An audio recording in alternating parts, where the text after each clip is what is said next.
Stay tuned for The Man from Homicide. There are two requirements essential to a good radio newscast: speed and flexibility. News of Tomorrow, ABC's nightly roundup, heard Monday through Thursday, ensures listeners of both. Editor John Daly can draw upon 30 overseas correspondents stationed at vital points around the globe, 6 news bureaus stretching across the United States, and over 290 ABC affiliates with their local news staffs. When News of Tomorrow hits the air, a complete to-the-moment picture of the world's happenings is on its way to ABC listeners. Tonight, for swift news awareness, listen to ABC for News of Tomorrow. The Man from Homicide. According to Webster's dictionary, homicide is the killing of one human being by another. According to Lieutenant Lou Dana, it's the beginning of a dirty, dangerous job. It doesn't end until the killer is found. I don't like killers.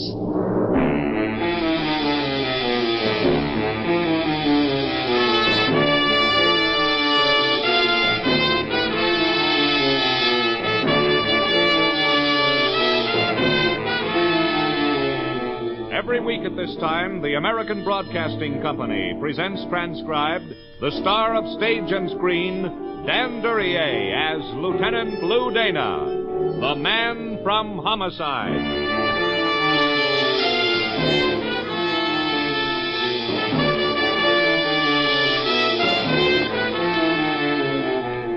Trouble with being a cop in homicide is that by the time you get there, the damage has already been done. You just pick up the pieces and put them together, if you can. If the puzzle adds up to an answer, then a killer is stopped from doing further damage. If not, well, then you just wait till the next time. That's one thing you're pretty sure of about a killer. Sooner or later, there'll be a next time. The picture boys and the lab boys were pretty well through by the time I got there. Okay, boys, hurry it up, huh? The corpse was male, white, about 45. I'll be sure you get those color shots good, Eddie. They'll be important in this one. Steve Morton had been shot full in the face at close range with a double-barrel shotgun. Get a close-up in that color, Eddie. 2 12-gauge shells can make quite a change in a guy's features. Well, the boys are through, Lou. What do you make of it? Somebody didn't like him. Yeah, sure proved it. Anybody around? The wife and a fellow named Thompson. He's, he was Morton's attorney. Where? Library. There? Yep. Come on. You talked to him? Not much. The wife was in pretty bad shape. She found him, called homicide, then this attorney. She's, pretty hysterical. She is, huh? Well, maybe she loved him. It happens, I hear. Here we are. Yeah, that's her. I didn't think it was the guy. This is Lou Dana, Mrs. Morton. I'm Homicide, Mrs. Morton. Been assigned to cover this. Oh, please, no more questions. I can't. Sorry, Mrs. Morton. You want us to catch whoever murdered your husband, don't you? I can't talk about it. I tell you, I can't. Lieutenant Dana, I'm Everett Thompson. I'm Mrs. Morton's attorney. That sounds nice. Couldn't you possibly postpone any further interrogation of Mrs. Morton until she's had time to compose herself? Sorry, first impressions are the most important. 10 minutes from now, she may not remember as clearly. Mrs. Morton, I'm sorry, but there are a few things I have to know. Very well, I'll try. Do you know who shot your husband? No. Do you suspect anyone? No. Where were you when it happened? I told the other officers. I'd been to a bridge party. Witnesses? Of course. And when you came back, I opened the door, stepped in the room, there, lying there on the floor. No, I can't. I can't. She's terribly upset. I'll try and quiet her. Yeah, try. You get the time she got home? About 40 minutes ago. How long has he been dead? A good 2 hours. Well, doesn't look as though we get much from her. No. And she called Thompson. He got here after the first of the boys. What you got there? Oh, Miss Morton dropped her handkerchief when she ran out. Oh, let me have it. I'll give it to her when I question her again. Yeah, here. Thanks. Hey, that's funny. What? Oh, wouldn't you say Mrs. Morton seemed pretty shaken? Never saw anybody cry any harder. Why? Her handkerchief, Dave. Feel it. It's dry. It sure is, Pappy.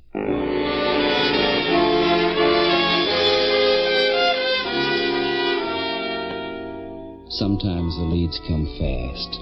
It looked like this was the time we'd stumbled onto something right off. I went back in the living room for another look at Morton.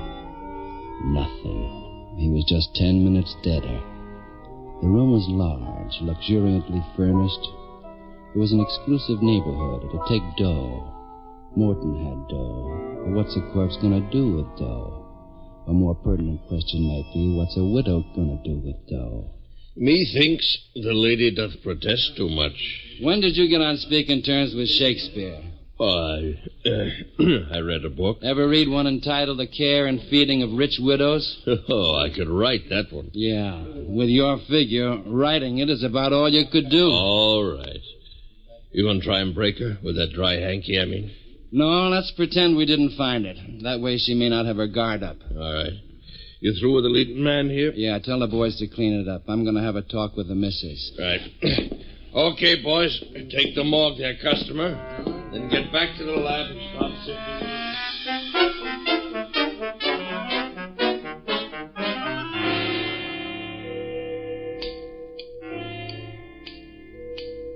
Back at headquarters, I started putting the pieces together. There were 3 of them. A dead rich man, a young beautiful widow who cried dry tears, and a suave attorney.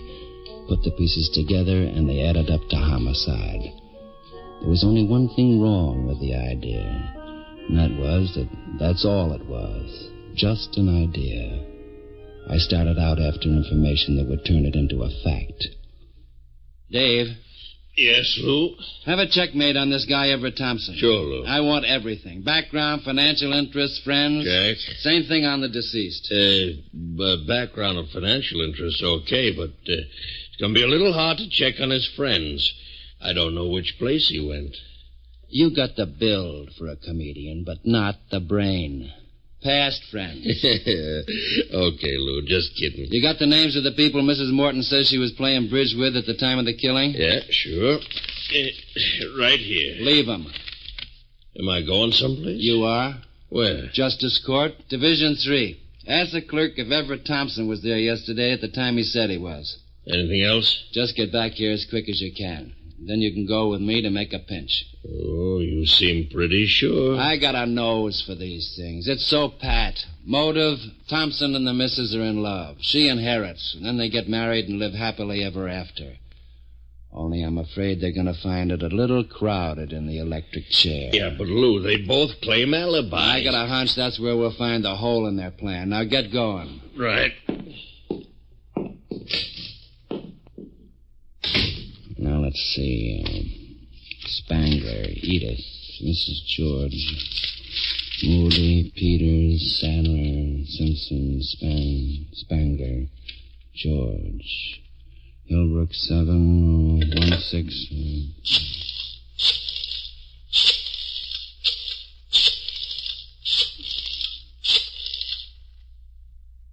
Hello, Mrs. Spangler. Lou Dana, Homicide. Do you know Mrs. Steve Morton? Yes, it is too bad. You know her then? Oh, I see. Was she at your home playing bridge yesterday? Oh? Well, what time did she leave? I see. There were other witnesses? I see. Thank you very much, Mrs. Spangler. Oh, yes, you've been a big help. You just helped my best idea into oblivion.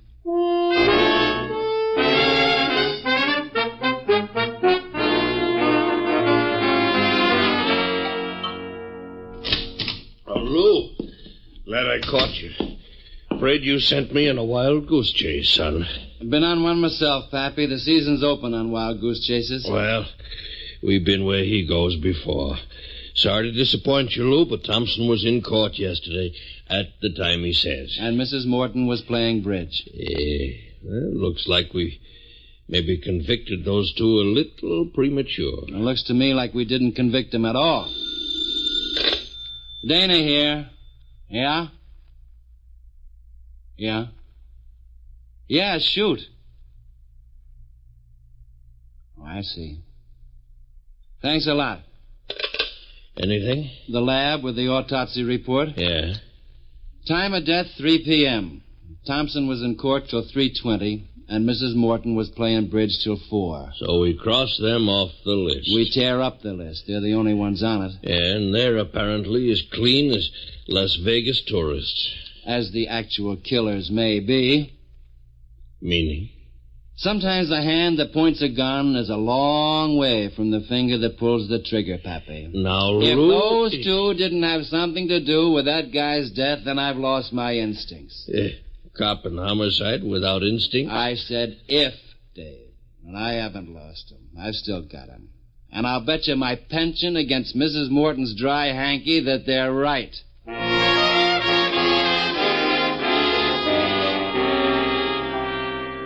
There's always something fishy about a killer's story. I had only a hunch, but it kept prodding me.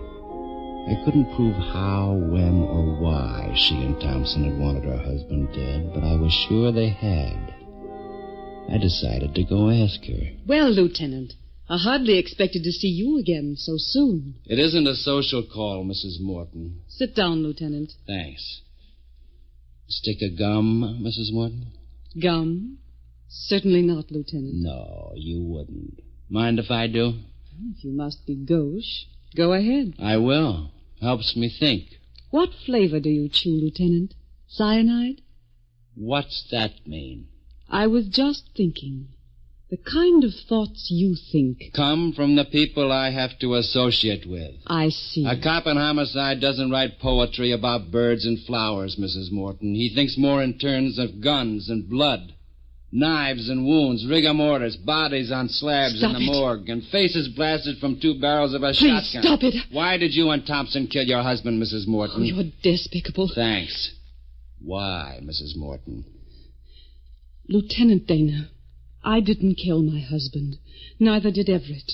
I loved my husband. I'm sorry you don't believe me. I don't. But I'm sure of one thing, Lieutenant. I don't have to submit to this sort of torture from you. Unless and until you're ready to charge me with murder. I don't have to see you again. Okay, Mrs. Morton, okay. You'll see me again.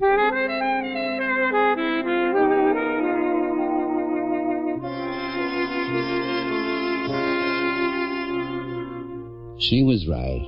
She could refuse to answer any questions. She could deny any implication. She could mourn and weep for her dead husband.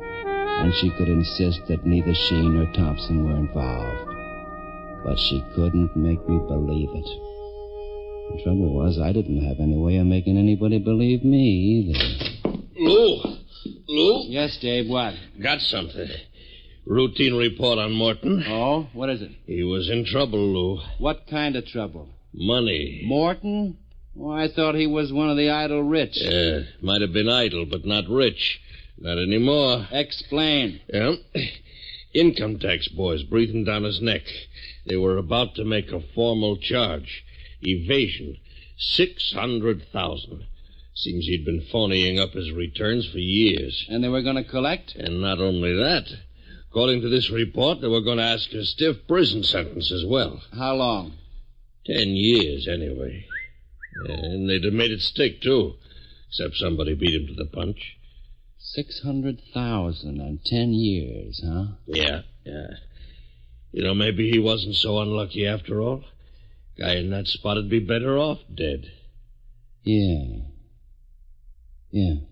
Lou, you thought about the other angle? Suicide? Oh, could be a motive, all right. But what about the gun?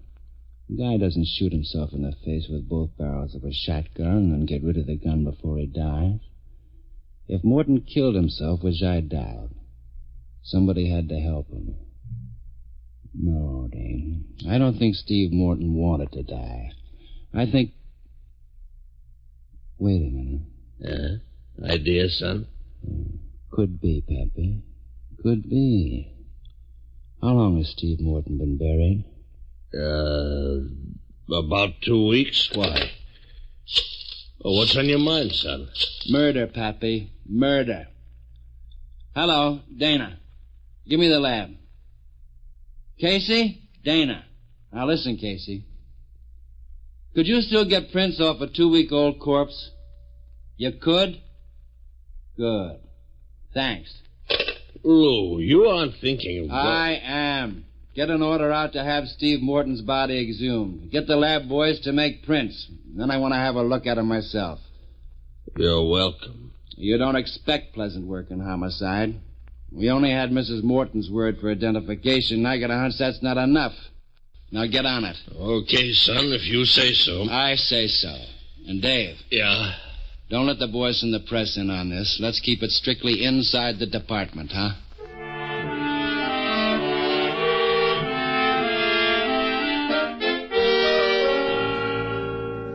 The boys got busy with their grave digging, and I got busy on a fresh pack of gum and some more heavy thinking.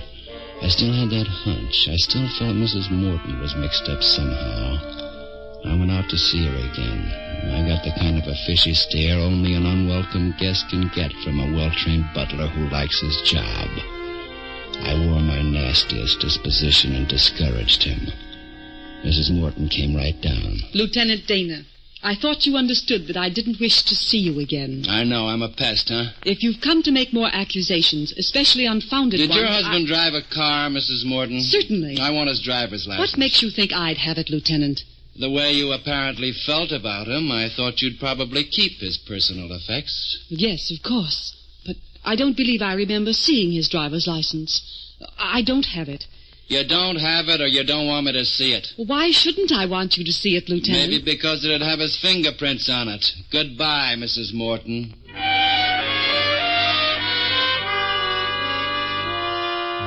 I went back to headquarters. The driver's license didn't worry me too much. There'd be prints somewheres of a guy as important as Steve Morton.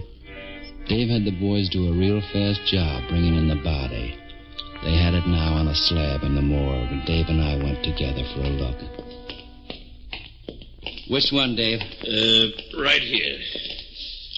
Pull him out. Yeah. Well? The boys get his prints? Yeah, that's all you wanted. Can I put him back now? Wait a second. Dave. Yeah? Look. His hair. Well, Notice the color, Dave? Yeah. Same as it was, black. Look close. Gray. Close to the scalp, it's gray. It sure is. Well, what does it mean? It means we check his prints against every source, and most of all, we compare them with Steve Morton's.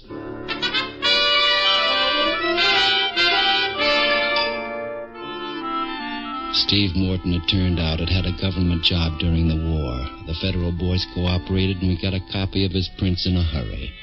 The guy in the morgue was wearing a different set. The hunch was becoming a reality. At first, I was sure Cynthia Morton had murdered her husband. Now I was sure she hadn't. Matter of fact, I was beginning to think nobody had. We'd need some more routine to be sure. Give me the lab. Dana here. Listen.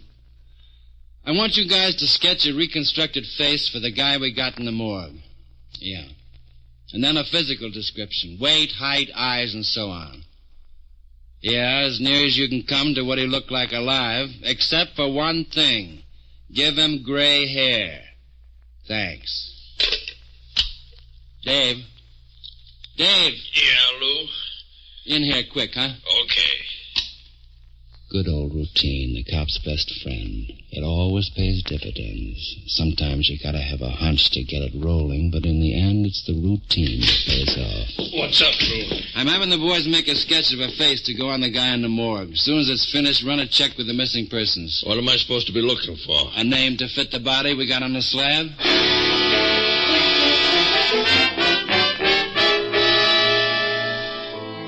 and the boys ran off the sketch. He was a pretty good-looking guy, maybe in his 50s, strong chin, large nose, iron gray hair. Of course, anything, even a sketch, would look better than he did after taking that blast in the face. I went to show Mrs. Morton my sketch. Well, Lieutenant Dana, how unpleasant meeting you again. You're pretty rude. Don't you like competition? I don't mind. You don't win friends in Homicide, but then you don't particularly care for the people you meet. Something special on your mind, Lieutenant. Your age. Well, You heard me, your age.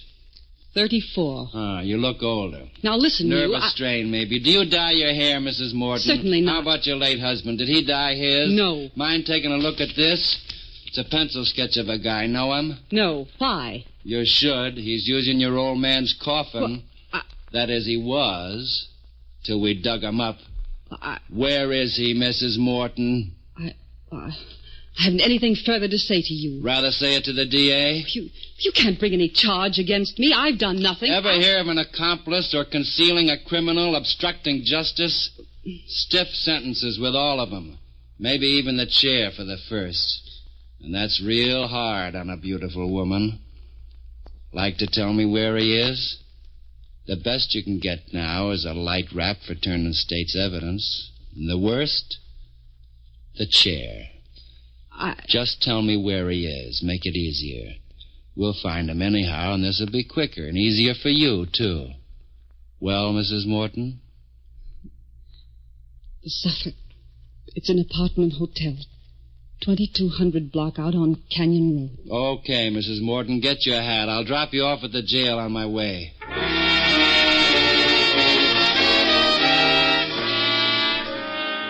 Steve Morton had dyed his hair all right, red. He'd be wearing glasses, too, and he'd have a mustache and be going by the name of Fred Carter. I found out about these things on the way to headquarters from his wife. I booked her on suspicion of murder and then drove out looking for the guy we thought we'd already buried. It was one of those small places in a residential district that tries hard to look like a home. But business wins in the end, and the neon sign spoils the approach. There was a guy on duty behind the desk. Mr. Carter in? Oh, you startled me.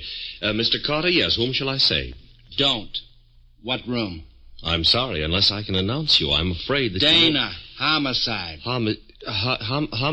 Murder. Yes. What room? 214.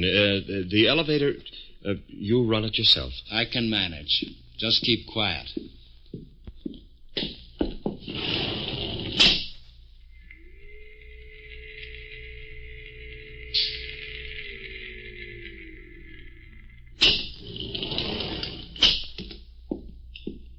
The hall was dimly lit. I would have liked more light, but I didn't have a choice. 214 was close to the elevator. That part I did like. Mr. Carter wouldn't be expecting company. Yes? Hello, Mr. Carter. Last time I met you, you were dead. I don't believe I understand. Maybe you'd understand better if I said Morton. Steve Morton. Who are you? Lou Dana. I never heard of you. You'll wish you never had. I'm Homicide. I overplayed my hand. Morton slammed the door in my face. The night latch was on. I gave it the shoulder.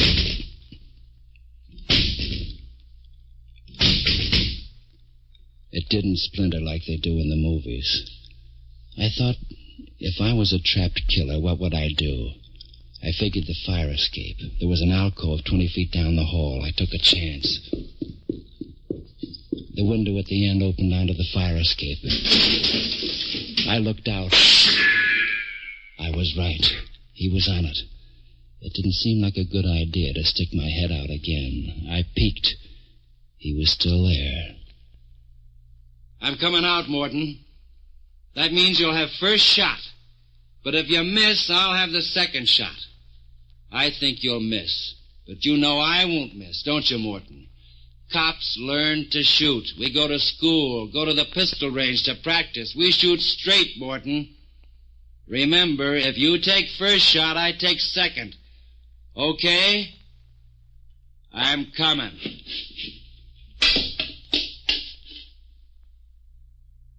Real smart, Morton. You'd have come out second best. Okay. Let's go to headquarters.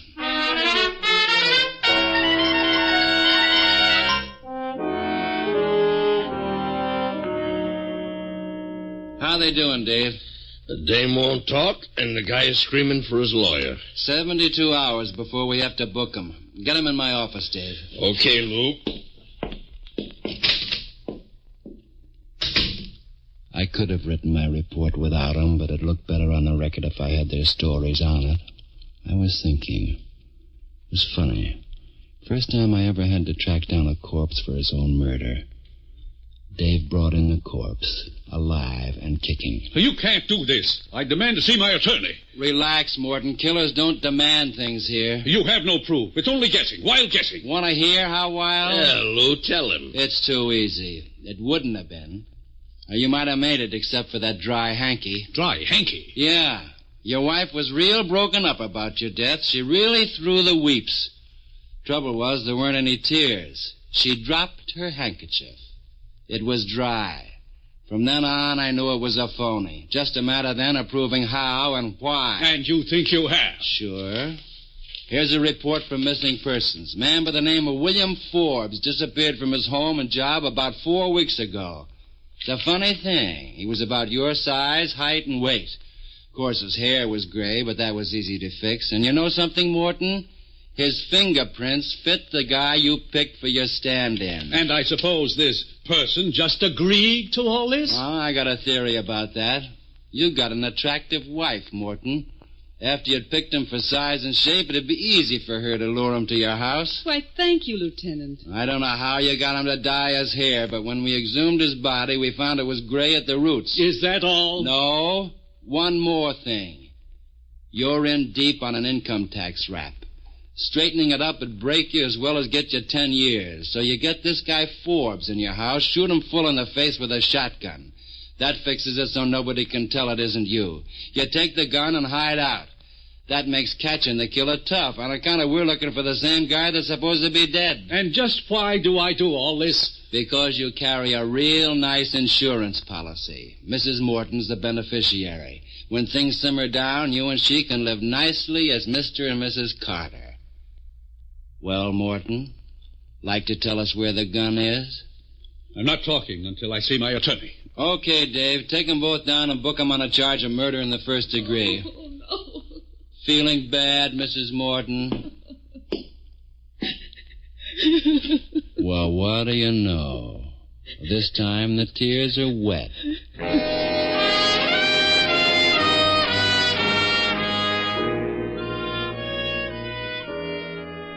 Attention to detail. That's what catches killers. And lack of it, that's what trips them up. Morton and his wife had fixed up a real cute plan. The trouble was, neither one of them had thought about a dry hanky. Funny how a little game of drop the handkerchief can make the difference between freedom and a chair. Of course, no killer gives the cops credit for being smarter than he is. That's because a killer has an incurable conceit. Yeah, a guy has to think an awful lot of himself to kill another man, especially to shoot him in the face with a shotgun. It'd be a long time before I'd get rid of that memory. I don't like killers.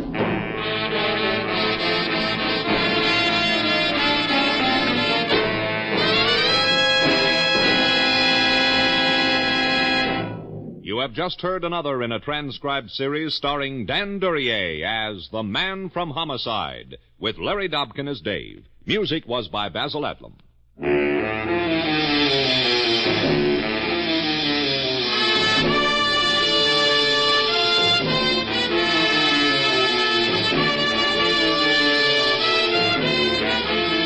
The Man from Homicide was written and directed by Dwight Hauser.